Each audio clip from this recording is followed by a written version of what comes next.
तो हॉर्मुज में नाकेबंदी को लेकर अमेरिकी राष्ट्रपति ने क्या कुछ कहा है, जरा आपको वो सुनवा देते हैं पहले।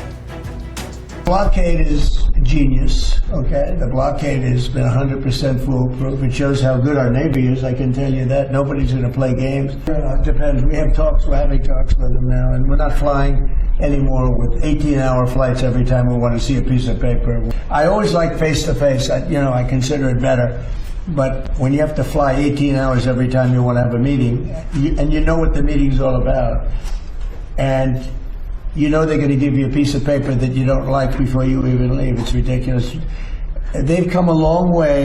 The question is whether or not they're going to go far enough. So at this moment, there will never be a deal unless they agree that there will be no nuclear weapons. चलिए, प्रदीप दत्ता हमारे साथ जुड़ गए ज्यादा जानकारी के साथ। प्रदीप, नाकाबंदी लगातार जारी है और इसी का जिक्र अमेरिकी राष्ट्रपति कर भी रहे हैं, लेकिन ईरान की तरफ से जो प्रस्ताव था कि हम हॉर्मुज खोल देंगे लेकिन नाकेबंदी को साबाब हटाइए, लेकिन ये तो तस्वीरें जारी करके बताया जा रहा है कि हमारी ताकत और ज्यादा मजबूत है वहां नाकाबंदी के जरिए। देखिए, आपने बिल्कुल सही कहा। अगर हम बात करें नाकाबंदी की तो लगातार अमेरिका की तरफ से ये कहा जा रहा है कि वो नेवल ब्लॉकेड को कंटिन्यू करेंगे, क्योंकि ईरान का ये कहना है कि अगर आप चाहते हैं कि दूसरे चरण की बातचीत हो तो आपको नेवल ब्लॉकेड को पहले लिफ्ट करना होगा, उसके बाद वहां पे सीजफायर करना होगा, ये इंश्योर करना होगा कि ईरान पर कोई जंग ना हो। लेकिन नाकेबंदी की जहां तक सवाल है, ईरान पर कोशिश ये है कि उनकी इकॉनमी को हिट किया जाए, क्योंकि उनको लगता है कि अगर कोई भी जहाज या कोई भी वेसल ईरान के पोर्ट की तरफ जाएगी, उससे ईरान की जो इकॉनमी है वो फर्दर मतलब डिटेरियोरेट होगी और परेशानी उनके लिए बढ़ सकती है। तो उनको लगता है कि जितना भी इकॉनमी उनकी बढ़ती जा रही है उसकी वजह से वो जंग में सस्टेन कर पा रहे हैं, बैलिस्टिक मिसाइल को मैन्युफैक्चर कर पा रहे हैं, और साथ ही में अपने 3 प्रॉक्सी हमास, हूथी और जो हिजबुल्लाह को फंडिंग दे पा रहे हैं। तो यही एक वजह है कि जो नेवल ब्लॉकेड है पूरी तरह से कंटिन्यू किया जा रहा है। और उन्होंने कहा है कि, और कई बार डोनाल्ड ट्रंप ने ये बयान भी दिया है, ये व्यापारी करने से भी ज्यादा कारगर अभी तक साबित हुआ है, क्योंकि उसी वजह से लगातार जो ईरान प्रपोजल के साथ प्रदीप, और इसीलिए संभावना जताई जा रही है कि अपनी नाकेबंदी को तो कम से कम अमेरिका यहां से नहीं हटाएगा, क्योंकि अमेरिकी राष्ट्रपति खुद कह चुके हैं कि हमारी बमबारी से ज्यादा काम तो हमारी नाकेबंदी ने कर दिया है। ईरान को बड़ा डेंट यहां पर अर्थव्यवस्था के लिहाज से मिला। बने रहिएगा प्रदीप हमारे साथ। तो ईरान संकट के बीच पुतिन और अमेरिकी राष्ट्रपति डोनाल्ड ट्रंप के बीच फोन पर बातचीत हुई। दोनों नेताओं के बीच ईरान को लेकर यह वार्ता हुई। दोनों नेताओं के बीच तकरीबन 1.5 घंटे तक फोन पर बात हुई है। पुतिन ने ट्रंप को भरोसा दिलाया कि वो विक्ट्री परेड के दिन युद्ध विराम का ऐलान कर सकते हैं।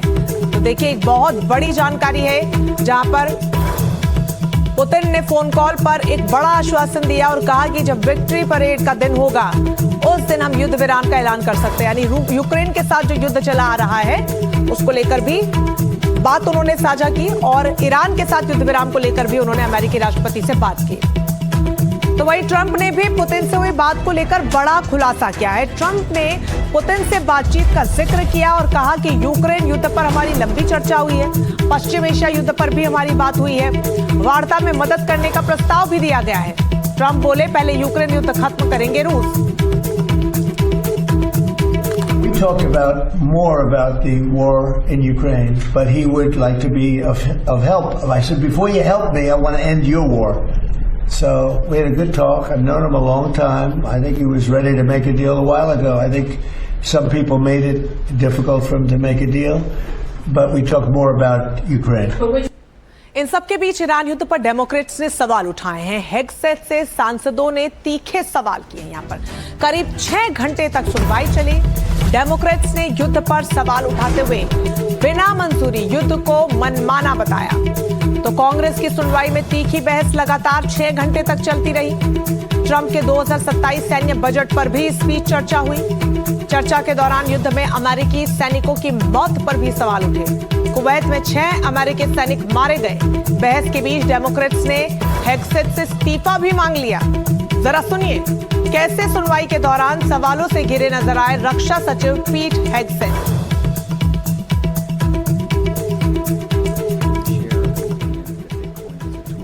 Believe that the president is mentally stable enough to be the commander-in-chief. Joe Biden for 4 years? Mr. Secretary, Joe Biden is not the president. Mr. Who has been as innovative as you have. So I can't say enough good things about you right now. I was impressed. I was concerned about troops on the ground. इस बीच जंग के मैदान से बड़ी जानकारी सामने आ रही है। पेंटागन अधिकारी ने बड़ी जानकारी देते हुए बताया कि युद्ध में अमेरिका के कम से कम 25 अरब डॉलर खर्च हुए हैं। सबसे ज्यादा खर्च हथियारों पर हुआ है। डेमोक्रेट्स ने महंगाई से जोड़कर भी घेरा है सरकार को। तो पेंटागन अधिकारी ने यह बड़ी जानकारी दी है कि किस तरीके से आर्थिक रूप से नुकसान अमेरिका को भी हुआ है। तो ईरान युद्ध पर यह बड़ा अपडेट पेंटागन अधिकारी द्वारा साझा किया गया। प्रदीप दत्ता हमारे साथ एक बार फिर से जुड़ गए। प्रदीप, युद्ध में अमेरिका के 25 अरब डॉलर खर्च होना यह साबित करता है कि नुकसान तो अमेरिका को भी हुआ है, और शायद यही वजह है कि बार बार सीजफायर की बात को दोहराया अमेरिका की तरफ से सबसे पहले जा रहा है। देखिए, इस युद्ध को लेकर लगातार सवाल उठाए जा रहे हैं। पेंटागन की रिपोर्ट के मुताबिक ये बता दिया गया है पेंटागन ने कि प्रतिदिन 25 बिलियन के करीब जो खर्चा आ रहा है, सबसे ज्यादा खर्चा जो है हथियारों पर आ रहा है। ये वजह है कि हमने देखा कि मीटिंग सेशन के दौरान लगातार जो सेक्रेटरी ऑफ डिफेंस है पेट हेग्सेथ को निशाना साधा जा रहा था, उससे सवाल किए जा रहे थे, क्योंकि बहुत सारे लोग जो है अमेरिका में वो नहीं चाहते कि ये जंग होनी चाहिए थी। उनको लगता है कि अननेसेसरली ये डोनाल्ड ट्रंप जो इस जंग में कूद पड़े, क्योंकि जब इलेक्शन हुई थी डोनाल्ड ट्रंप ने वादा किया था कि वो अब ऐसी कोई भी चीज नहीं करेंगे जिसकी वजह से लोगों को परेशानी हो, क्योंकि उनको लग रहा था कि जो उससे पहले जो राष्ट्रपति थे अमेरिका की अननेसेसरली जंग में हिस्सा लेते थे, अमेरिका की फौज का नुकसान होता था और काफी उनकी इकोनॉमी पे असर। लेकिन ईरान में जब जंग के बाद से लगातार सवाल उनसे पूछे जा रहे हैं, आपको पता चल रहा है 25 बिलियन डॉलर प्रतिदिन खर्चा हो रहा है। उनको लग रहा है कि एक तरफ आपकी इकोनॉमी पे असर पड़ रहा है और दूसरी तरफ आपकी फौज अननेसेसरली जंग में लगी हुई जिसकी कोई जरूरत नहीं।